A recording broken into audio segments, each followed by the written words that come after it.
बिहार का king maker अभी अगर कोई है तो उस व्यक्ति का नाम है नीतीश कुमार। जनता दल यूनाइटेड के राष्ट्रीय अध्यक्ष हैं।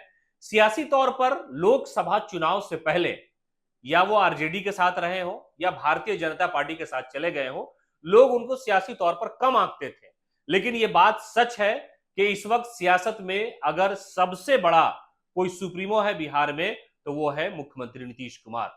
यानी भारतीय जनता पार्टी लाखों ये कह ले कि हमारी वजह से इतनी सीटें आई हैं, लेकिन दरअसल जमीनी हकीकत यह है कि मुख्यमंत्री नीतीश कुमार अगर बीजेपी के साथ नहीं होते और किंग मेकर की भूमिका में न होते तो शायद भारतीय जनता पार्टी की यह स्थिति बिहार में नहीं होती। इसलिए कि 12 सीटों पर जीतने के बाद जनता दल यूनाइटेड के नेताओं का, कार्यकर्ताओं का हौसला बुलंद है।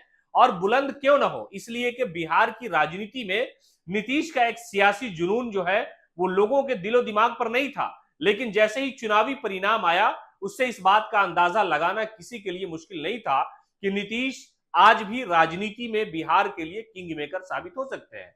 और हुआ भी वही। यानी प्रधानमंत्री नरेंद्र मोदी जिस तरह से उनसे मुलाकात कर रहे थे या वो जिस तरह से मुख्यमंत्री नीतीश कुमार से मिल रहे थे, तो इससे यह अंदाजा लगाया जा सकता है कि प्रधानमंत्री नरेंद्र मोदी को नीतीश की बड़ी जरूरत है। और जो अभी लोकसभा परिणाम आया उससे यह अंदाजा लग रहा है कि भारतीय जनता पार्टी की स्थिति बिहार में बगैर जेडीयू के, बगैर नीतीश कुमार के कंधे के कुछ भी नहीं हो सकती है। भले ही बीजेपी के लोगों ने यह कहना शुरू कर दिया है कि 2025 का जो विधानसभा का चुनाव होगा वो मुख्यमंत्री नीतीश कुमार के चेहरे पर होगा, जबकि विजय कुमार सिन्हा ने यह कहा है कि यहां कोई किंग मेकर नहीं है, जनता जिसे जनादेश देगी वो नेता होगा, वो सत्ता में होगा।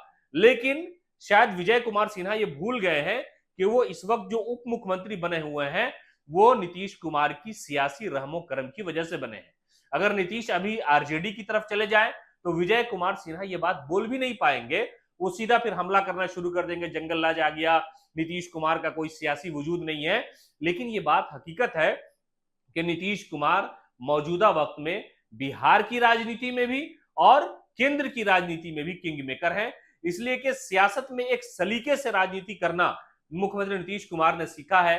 हालांकि उनका एक लंबा कार्यकाल रहा है, लेकिन उसके बावजूद लोग उन्हें कम आंकने लगे थे। लोकसभा चुनाव का जब परिणाम आया उसके बाद लोगों को अंदाजा हुआ।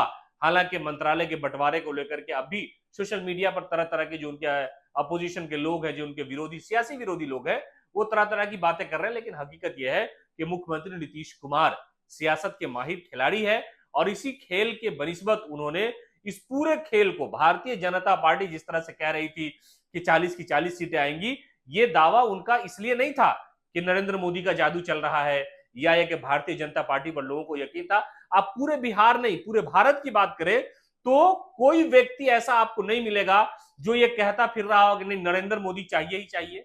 लोग बेरोजगारी की बात कर रहे थे, लोग महंगाई की बात कर रहे थे, गैस सिलेंडर के दाम कम होने की बात हो रही थी, महिलाओं पर जो अत्याचार हो रहे उसकी बात हो रही थी। लेकिन मुख्यमंत्री नीतीश कुमार के भरोसे भारतीय जनता पार्टी यहां अधिक सीटें जीतने में कामयाब रही। और यही वजह है कि नीतीश कुमार राजनीति के किंग मेकर हैं और बिहार में भारतीय जनता पार्टी के वजूद के लिए नीतीश सबसे ज्यादा जरूरी है। और इस बात को भारतीय जनता पार्टी के नेताओं को मानना ही पड़ेगा।